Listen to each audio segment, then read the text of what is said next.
πόλεμος των άστρων επιστρέφει και το νέο επεισόδιο Star Wars «Η δύναμη ξυπνάει», μία από τις πιο αναμενόμενες ταινίες της φετινής κινηματογραφικής χρονιάς, δημιούργησε ντελήριο ενθουσιασμού. Τα κανάλια Nova Cinema, ως επίσημος υποστηρικτής της αποκλειστικής προβολής, έδωσαν την ευκαιρία στους τυχερούς συνδρομητές από το πρόγραμμα επιβράβευσης Nova Pronomia να παρακολουθήσουν πρώτοι το διαστημικό έπος. Το παρόν στον κινηματογράφο Αθήνεων έδωσαν επίσης λαμπεροί καλεσμένοι, δημοσιογράφοι, αλλά και πλήθος κόσμου. Είμαστε όλοι μεγάλοι fans, πρέπει να το πούμε αυτό το πράγμα, των ταινιών Star Wars, γι' αυτό και θέλαμε οπωσδήποτε να είμαστε σε αυτό το event.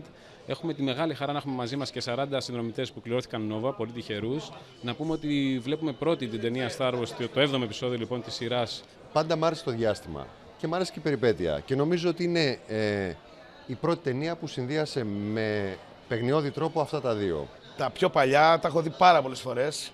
Την πρώτη τριλογία, πιτσιρικάς, είμαι πολύ μεγάλος φαν και η συνέχεια μ' άρεσε και η καινούργια βερσιόν μ' άρεσε πάρα πολύ και θυμάμαι όταν τέλειωσα το τελευταίο επεισόδιο ότι ανυπομονούσα πάρα πολύ. Οι εκπλήξεις όμως δεν σταματούν εδώ, καθώς πριν από την έναρξη της ταινίας έγινε αποκλειστικό πάρτι στα TGI Fridays των αμπελοκήπων για τους φαν του έπους Star Wars. Επίσης, μέχρι και την επίσημη έξοδο στις κινηματογραφικές αίθουσες της χώρας μας θα έχουμε την ευκαιρία να παρακολουθούμε καθημερινά στις 10 το βράδυ σε Nova Cinema 2 και Nova Cinema 2 HD όλες τις συγκλονιστικές ταινίες του George Lucas με αποκορύφωμα μια μοναδική Star Wars Day στις 26 Δεκεμβρίου. Είμαι πολύ ευτυχισμένος πραγματικά γιατί περίμενα αυτή τη στιγμή πάρα πολύ καιρό. Είμαι φαν των Star Wars, έχω δει και τα 6 πάνω από 20 φορές. Εγώ έχω μεγαλώσει με αυτές τις ταινίες, γιατί είμαι και φυσιολογικό κορίτσι. Με τα φωτόσπαθα έπαιζα. Είμαι κολλημένη με όλη την ταινία. Εμένα μου αρέσει και το κακό λίγο. Είμαι λίγο και του Dark Force. Καταλαβες. Δηλαδή είμαι λίγο Darth Vader. Το θέλω και το κράνος μου. Προτιμώ να κρατάω αυτό που λέει η ταινία πάντα, που είναι το νόημα. Να είμαστε στη φωτεινή πλευρά πάντα. Να μην πηγαίνουμε στη σκοτεινή πλευρά. Ήταν καλύτερο από ό,τι περίμενα.